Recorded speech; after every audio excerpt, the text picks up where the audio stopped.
What's good, everybody, and welcome back to my channel, Smoking and Grilling with me, AB. Now, you read this title, you see this smile on my face, so you know what's going down. I'm getting ready to do the Copycat Chick-fil-A Spicy Chicken Sandwich. Hey, listen, it's gonna be a lot of ingredients, right? But listen, these are all ingredients that we have like in our cabinets, you know, nothing over the top, nothing like that. Listen, we're gonna follow this process. Listen, we done made it a few times here in this household, and we love it. Hey, so I'm not gonna over talk it. We finna get right into it, and I'm gonna break it down into 3 sections. Let me just say that right now. I'm gonna break it down, and first we're gonna do our little marinade, then we're gonna make our sauce, and then we're gonna make our bread, and then we're gonna go ahead and put it all together. Hey, with that being said, let's get into these ingredients, and let's make it happen. Okay, so I'm getting ready to prep my chicken. I'm gonna show you the chicken, but don't forget, listen, the full ingredient list is down in the description box below this video. Now, let me go ahead and just start showing you this. Look, I got chicken halves, right? Excuse me, these are chicken breasts. And what I'm gonna do is I'm gonna get my knife and I'm gonna go ahead and slice them in half. All right, so I'm gonna go ahead and get that. And now, I got it here. What we wanna do is we just wanna half it. So I'm gonna come like this. And the reason I'm doing this, because we want it to cook and we want it to be, you know, to cook evenly. And then, you know, when you have these thick parts of the chicken breast, some will be ready, like this part over here will be ready, and then the thicker part, which will be up here and this together, they won't be ready. So you'll have undone chicken. So we just go ahead and half it like that. I'm gonna go ahead, I'm gonna take just 2 of the bigger ones. I'm just gonna make 4. So these, I'm gonna put back in a Ziploc freezer bag. I'm gonna put them in the refrigerator and I'm gonna save them for a later date. Okay, so you just seen me cut it. Now, come on down here. Look, let me turn this around so you guys can see. This was 2 chicken breasts, right? All I did was cut them in half them, right? So now we got 1, 2, 3, 4, that's 4 sandwiches. And here, this is a half a cup of DO pickle juice. Now, in this hand right here, I got a Ziploc bag. What I'm gonna do is I'm just gonna open these up. Open this one up. We just wanna put this inside. Then you wanna take your pickle juice and you just pour this inside like this. And now I'm gonna get myself a 1/4 cup of water. Here's a 1/4 cup of water. We just add that to it also. What I'm gonna do is I'm gonna get some of this air out of here. You wanna make sure it's sealed because we're gonna put this in the refrigerator and we don't wanna have no issues with no leakage. All right, got that done. And what we'll do is we'll put this in the refrigerator and we'll come back after 30 minutes and then we'll continue. Now, we got the chicken in the refrigerator, right, for 30 minutes. That's marinating. Now let's go ahead and make this Chick-fil-A sauce. This right here is what's gonna be the binder that really ties this all in, right? So check it out. Now, here we got mayo, yellow mustard. We got that Dijon mustard for that kick. We got honey, barbecue sauce, and it's just like a sweet barbecue sauce. So any type of barbecue sauce you use that have like that brown sugar in it, that's what you want to use right here. Here we got paprika and garlic powder.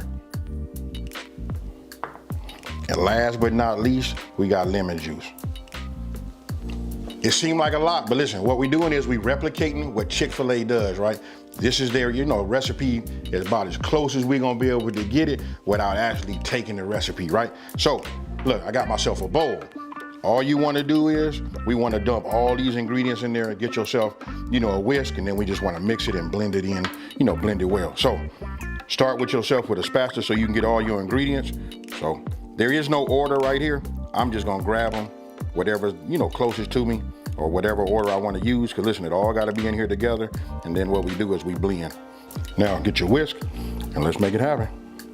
I can tell you one thing about when you start mixing ingredients together, and when they, you know, you got the proper blend, boy, the aroma that it gives off is just amazing. So, we're just gonna keep whisking it. And then by using a glass bowl, we can look on the side, right? You can see what need to be scraped. Did you get it all in there? You see that? Now, we'll just keep doing this. I'm gonna get me a spoon, then we're gonna taste it, and then we're gonna put this in the refrigerator and let this chill. Let me taste it. Oh, I'm gonna put this in the refrigerator and let this chill. Now we finna set up our breading station. Chicken's in the refrigerator, the sauce is made, now let's set up our breading station, right? So let's go over these ingredients. Now, I'll just start by saying this. This is gonna be the exact same way we made the sauce. all of these ingredients just gotta go in this large bowl. This right here, you just wanna make sure you got a bowl that's large enough so that you can put all of your, your chicken in there and pat it down so you can get all of your breading on it, right? So we'll start by doing this. This right here, we got all-purpose flour, salt and pepper. Now here's where it gets a little tricky. This right here is that powdered sugar. Listen, got 3 tablespoons of this. Look, this is a must-have. If you want it to be just like Chick-fil-A, gotta have it. Now, I said it's a spicy chicken sandwich, right? This right here, this is cayenne pepper.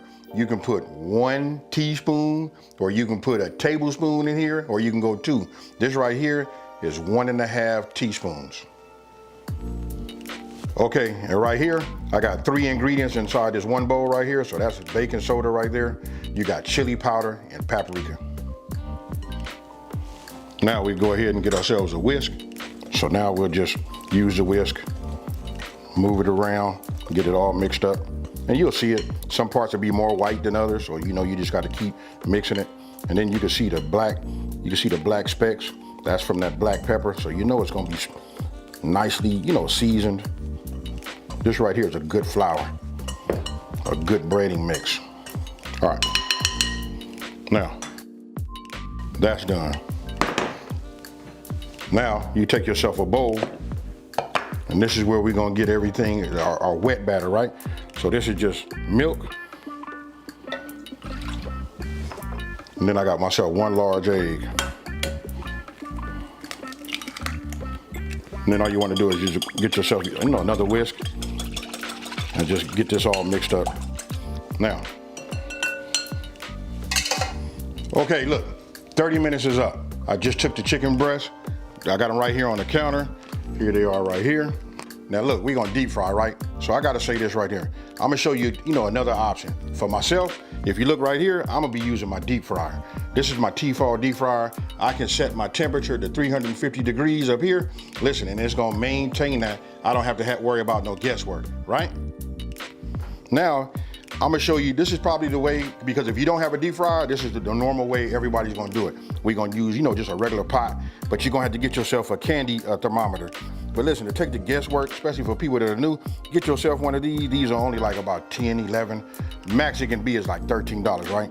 You can pick these up online. Candy thermometer, you can get 350. You got a pot, make sure you get a pot that's big enough too, so that when you put your chicken breast inside of here, it's gonna start splattering. You want to at least make sure that some of your oil stay inside. Other than that, you're gonna have to go through that cleanup, wiping your stove, stuff like that. So this is an option. This is a good option. Sometimes you guys gonna see I do this also. But right now, like I said, I'm gonna be using my Tefal deep fryer, and we're gonna go from there. So look, I just got a pan. I put a cooling rack right over the pan, right? Because I'm gonna tell you why. Once we come out of this bag, again, we're gonna dip here, we're gonna dip, then we're gonna double dip, boom, boom, right? Then when we shake off, then we're gonna just line them here. And meanwhile, my grease is coming up the temp to 350 degrees, remember that. So let's go ahead and get our station set up right now. Now, I just go ahead and let it drip like this. Here, I'm not gonna pat it dry or nothing. We're gonna go right into our egg wash, right? So we got this done. Once it's completely coated, we'll let it drip like this. And then we come right on over here to our flour, right? So I'm just gonna do this. And then what I like to do is I like to mash it down, And then you're gonna mash it in on the other side, because the other side is really, really textured. So we wanna make sure we get it in there, right? So now we here. Now I'm gonna come back here. We're gonna use this hand now, like that. We're gonna let it drip. We're gonna lay it here. All it is just a repeat, that's all, folks. I don't wanna overcomplicate it, super easy. You can start to see the color on it, change. Look, so take your hand and get it like this. This is gonna be the key to getting that good breading. And then you want to know why sometimes when we make it, it don't look the same way as other places. This is what they're doing, you guys. Real easy. Now, take it, shake it. You guys can see it on both sides, fully coated. We're just gonna lay it right here. And now, all we're gonna do is repeat. Okay, now look inside those crevices right there. Look, this is key. You want to make sure you got flour everywhere. And that what we're doing is we building the flour up so we can have that, that thick breading, right? We want it to be crunchy. After you come out of your wet wash, you go back because we double dipping. And then what you're doing is right now, you just want to make sure you put some flour over the top, because you'll notice I'm going to put my hand when it's flat and I'm going to mash it in there. This is how we get that flour everywhere, not just dropping it and then sprinkling on there. You want to mash it. Just like what you see I'm doing right there. Look, there it is again. That is like, hey, listen, that's the key to having that thick, crunchy, breading. Go ahead, shake it off. Once you shake off the excess, put it on your cooling rack, and then you repeat the process for as many pieces of chicken, that you have. Everything is done. They breaded both sides, right? My deep fryer is already at 350 degrees. So what I'm gonna do is, let's take this off. So what I'm gonna do is, I'm gonna just take one of these like this, and the other one like this. And then what we're gonna do is we're just gonna dunk it in like that. I'm gonna go ahead and put this top on, and we're gonna let it fry. Those are the thinner sides of it, so it should probably only take about 5 minutes, maybe 4 minutes, but I'm gonna check it. You're gonna want to get yourself like an instant read, you know what I mean? Because look, we're gonna look for 165. So this is what I'm gonna use to check, and I'll check it after 4 minutes. Now, it's been about 4 minutes, right? Take them out. I'm sure it was about every bit of 4 minutes. And then what we want to do is check the internal temp. As you can see right here, look, it kind of like slowed down, 163, 64, 65, actually went to 67. That was perfect right there. Put both of them on a cooling rack, put my other two thicker pieces into the deep fryer and letting those go. Now, those took about 7, almost 8 minutes for those to be, fully temped, right? Reach 165 with that, took those out. And then what you want to do is, listen, while they hot, you want to go ahead and add your cheese. That right there was a slice of that Gouda cheese. And this right here is just American. You know what? You just want to put that on there while it's hot and let it melt and do its thing. Okay, so you saw they temp just right. At 165, maybe on a little bit of the thicker part was looked like it said about 170. That's okay too. So now we're gonna go ahead and assemble. So I got my sauce, right? I'm gonna go ahead. Look, we're just gonna put a little bit here, and then I just take the back of the spoon. You know what I mean?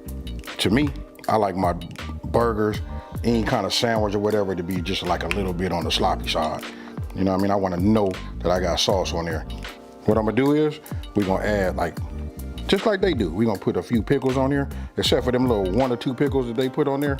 We're just gonna add a little bit more. Now we'll come with the lettuce.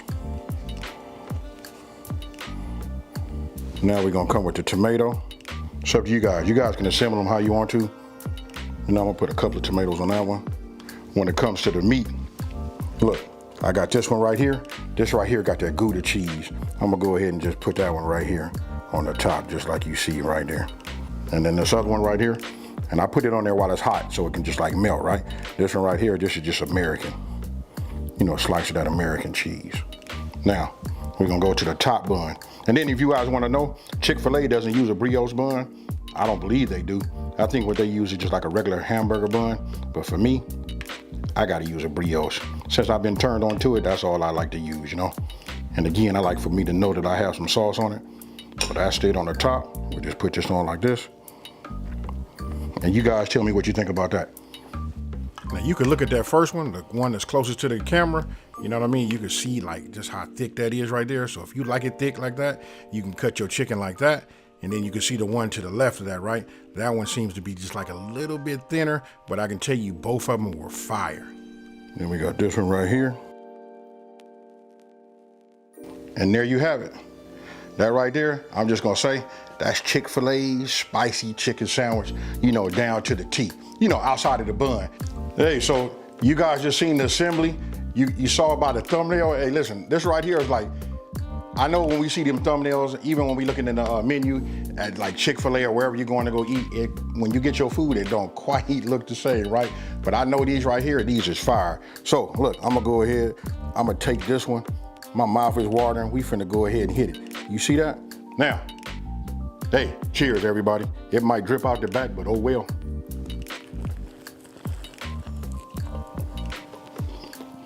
Oh man.